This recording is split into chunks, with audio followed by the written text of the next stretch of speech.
Berapa tiket masuk? 5.000. Anak-anak 3.000. Kalau dewasa 5.000. Sehari bisa dapat berapa? Ada yang masuk berapa?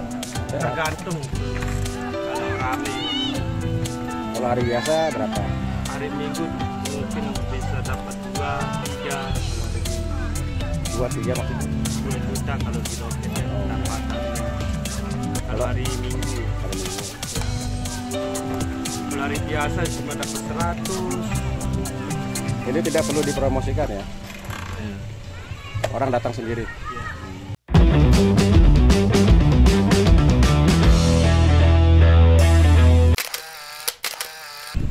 Dulunya kerja apa? Bangunan. Ya. Kalau ban-ban itu disewakan juga? Ya, disewakan. Di luar masuk dia sewa 2.000 itu berapa? Ada yang 3.000. Kalau hari sepi gini ya 2.000. Kalau hari Minggu 3.000, 4.000. Berarti berubah-ubah tergantung keadaan ya. Standar kalau hari sepi. Ini kabar menarik bagi pecinta wisata. Karena sebentar lagi Kabupaten Lombok Timur makin populer dengan objek wisatanya. Sejumlah desa ramai-ramai mengemas diri untuk menyedot tamu Nusantara maupun mancanegara. Jadi, objek wisata di Nusa Tenggara Barat tidak hanya sembalun. Terdapat sederet objek wisata yang akan mewarnai kehidupan di Lombok Timur menyusul berbenahnya desa-desa dengan potensi wisatanya masing-masing. Desa-desa di Lombok Timur seakan-akan baru menyadari potensi itu sehingga menjadikan potensinya guna menyedot pengunjung. Salah satunya adalah Desa Anjani. Desa Anjani, Kecamatan Suralaga, Kabupaten Lombok Timur, Provinsi Nusa Tenggara Barat, akan membangun objek wisata dengan fasilitas terlengkap, menyusul bantuan dari pemerintah pusat sebesar 6,2 miliar rupiah tahun 2023 mendatang. Fasilitas itu menyempurnakan keberadaan kolam embulan Borok Anjani yang dibangun Pemdes dengan anggaran 1,6 miliar. Bantuan untuk Kabupaten Lombok Timur itu jatuh ke Desa Anjani setelah unggul dalam seleksi dengan desa lainnya. Hal itu tidak lepas dari luas areal 7 hektar mendukung fasilitas pariwisata penunjang lain berada dalam satu kompleks. Pun keberadaan mata air dengan kolam renang embulan. Tentu saja ada yang lain seperti letaknya yang strategis di jalur Jalan Mataram Kayangan. Fasilitas yang akan dibangun meliputi homestay sebanyak 25 unit, areal parkir, art shop dan fasilitas pendukung lainnya sesuai dengan komponen penunjang desa wisata. Sebenarnya kalau kita lihat dari target modal balik ini tidak terlalu lama, 3 tahun. karena tergantung dari memang pengunjungnya lumayan setiap hari ada saja ya, kecuali hari Minggu, Jumat, Sabtu itu sampai 2 juta, hari Minggu sampai 3 juta, 4 juta. Ini yang 250.000 untuk desa itu beda ini sama makan? Lain. Oh lain itu untuk makanannya 250.000. Sewa itu juga. Oh sewa. Sudah masuk ke desa. Parkir? Desa. Parkir masuk ke desa. Oh, berarti total bisa berapa itu? Nah, itu mau makanya targetnya itu? nanti akhir tahun aja kita tahu kan. Nah, ini juga bagi masyarakat yang nyewa lahan ini juga, lahan kita sudah sejumlah 7 hektar ini kita sewa setiap per tahunnya Pak. Jadi kalau kita bandingkan dengan hasil kolamnya ya balance ya. Seimbang. Ya. Hanya ini sekian area, kalau kita jual yang 7 hektar itu hampir ya balance hasilnya. Nah, insya Allah tahun 2023 ini dari Kementerian Pariwisata akan membangunkan kita homestay, gazebo, aula, kios cenderamata, lapak, camping ground. Oh, ada camping ground rencananya. Ya. Segera itu nanti saya ingin. Ya. Itu sudah tahun 2023. Kalau kita nilainya udah disebutkan. Nilainya sudah 6,2. 62 M. Insya Allah kalau tidak ada aral melintang dari pusat, tidak ada recomposingnya, insya Allah memang sudah dia masuk Jakarta.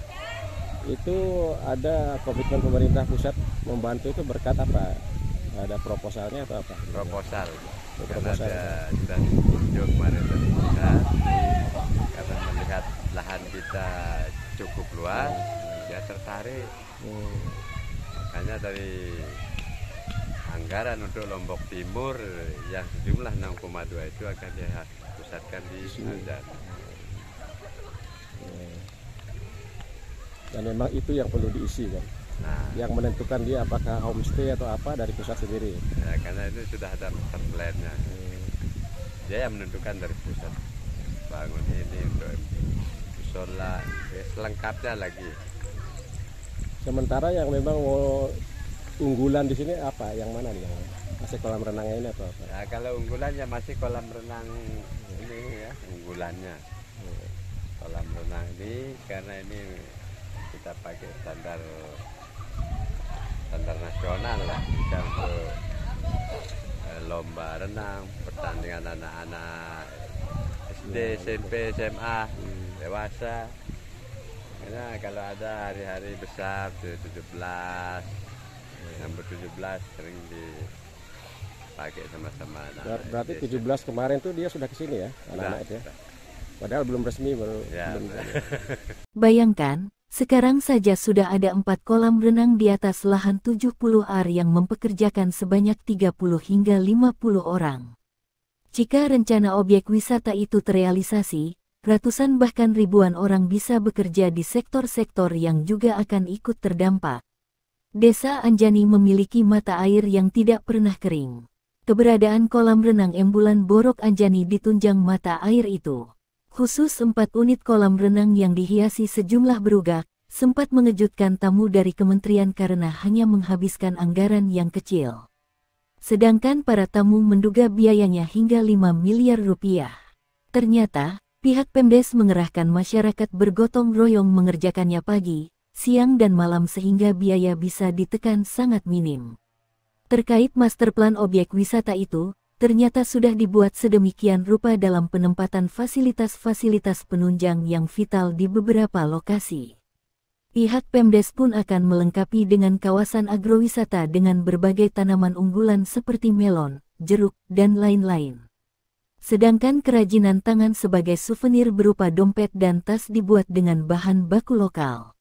Nah, waktu kita studi banding ke Bali, ke Bandung, ke daerah Desa Lembang dan Desa Cibiru, ya. Alhamdulillah banyak imajinasi yang kita dapat dari sana. Hanya seperti inilah ya, view-viewnya seperti ini itu yang saya dapatkan dari Bandung. Dan tempat studi banding itu mereka desa wisata yang memang sudah dapat nomor. Iya, kalau di Bandung tuh Bang itu yang terkenal di Lembang itu sudah dapat nomor. Apalagi di Desa Cibir itu kalau itu masalah digitalisasinya bagus. Jadi alhamdulillah, makanya memang kalau kita sering keluar melihat-lihat wisatanya daerah luar ini, alhamdulillah makin bertambah aja daya pemikiran kita itu untuk membangun. Dan mereka mungkin tidak seluas ini ya? Tidak seluas ini di Jawa itu. Cuma kita tempat bagusnya, tempat baiknya di sini karena tanah ini ngomplet. Tidak kayak orang di sini sehektar, sana sehektar. Kalau kita ini lurus sudah, ini tidak ada pemisah-pemisah, tidak ada penyekat-penyekat yang 7 hektar ini. Nah, makanya dari pusat juga sangat tertarik. Kadang-kadang dia kaget melihat wisata kita ini seperti ini. Pak Gubernur juga kemarin hari Minggu ya, Minggu dia tiba-tiba dia datang melihat kolam wisata ini. Alhamdulillah juga sangat respon beliau kan. Ini luar biasa. Ada kolam ikan, ada tempat masyarakat jualan.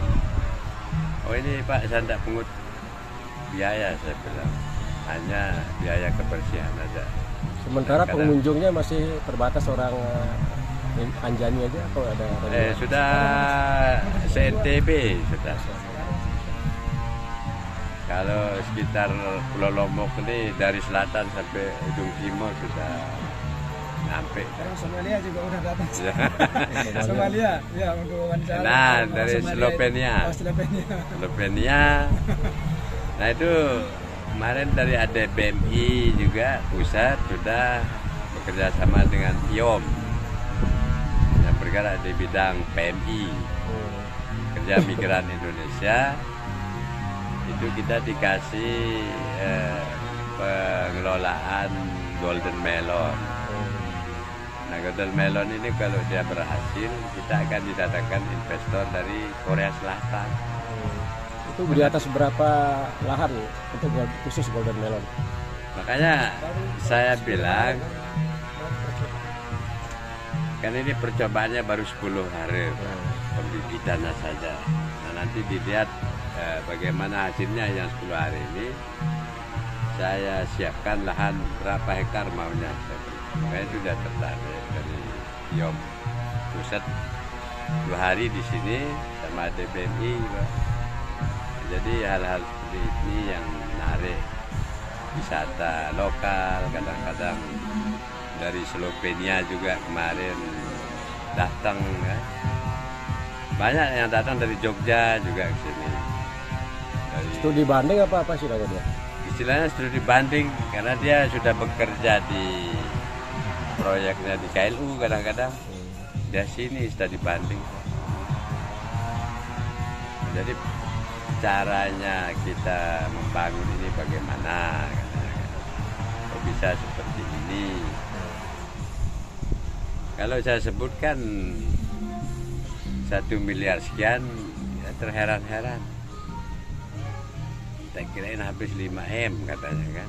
Seperti itulah orang-orang. Saya banyak pakai tenaga masyarakat. Tenaga masyarakat, pemuda, Karang Taruna. Semua ini Pak gotong royong dulu. Siang malam, Nah dari syarat-syarat desa wisata itu kan ada salah 7 komponen ya. ya, Ini ada berapa kan? Ada CHSE, ada segala macam itu kan, termasuk homestay, ada indera mata kan. ya, Ya itu yang dari sekian itu yang agak sulit terpenuhi mana itu? Kalau memang kemarin dari pariwisata kabupaten timur, makanya anggaran untuk Lombok Timur itu dipusatkan di sini yang 1 tahun itu, yang 6,2 miliar itu satu tempat dipusatkan di Anjani. Sekali-kali dia menyatu. Jadi ya kami sangat berterima kasih karena tiga desa teman kami bersaing. Sik, Aimal, Anjani. Tapi yang masuk nominasi ya Anjani karena wilayah kita luas, mendukung. Jadi dari studi banding kita itu bisa kita padukan antara pemikiran kita dengan yang kita sudah lihat. Baik yang dibalik cuma ya kendala kita anggaran saja. Pemikiran untuk memajukan wisata ini kita dari anak-anak muda kita ini sangat luar biasa. Kalau cindera mata itu kira-kira yang akan dimunculkan bentuknya apa? Makanya seperti dompet ya, bahasa situ lompak tembakau. Yang sudah ada di sini. Ya, itu yang kita mau orbitkan ya. Sama ada kita kerjasama dari orang Suranadi juga dari Pandan itu kan. Dompet Dari ya. tas Pandan, dompet. Banyak sih yang nawarkan ini dari Cendramata, dari ini Penaka, desa Penaka. Tapi kalau pengrajinnya ada berapa di sini? Kalau di sini pengrajin saya dulu di Kermendong. Ya, dulu zamannya bapak dulu ya, yang bina dia. Ada Tapi mendongnya sudah ya, hilang. terkonsentrasi satu dusun ya. pengrajin itu. Menyebar dulu Pak. Dan jadi barat jadi timur. Berarti besok itu harus mencoba dikumpulkan lagi mereka kan. Ya makanya pengrajin seperti itu. Lama yang mudik. Kalau sekarang kan dia berkembang ke arah maksud kita lebih baik lah, lebih bagus kan. Ada yang membuat stik sate itu kan, tapi dalam kelompok besar. Lumayan hasilnya itu juga, dan dia punya pekerja 1-2 orang buat stik sate dan alat-alat seadanya. Nah, makanya mudah-mudahan dari Disnaker Lombok Timur, provinsi ini kan melirik ke arah Anjani. Karena kemarin saya juga sudah diundang dari Kementerian Tenaga Kerja 4 hari di Jakarta.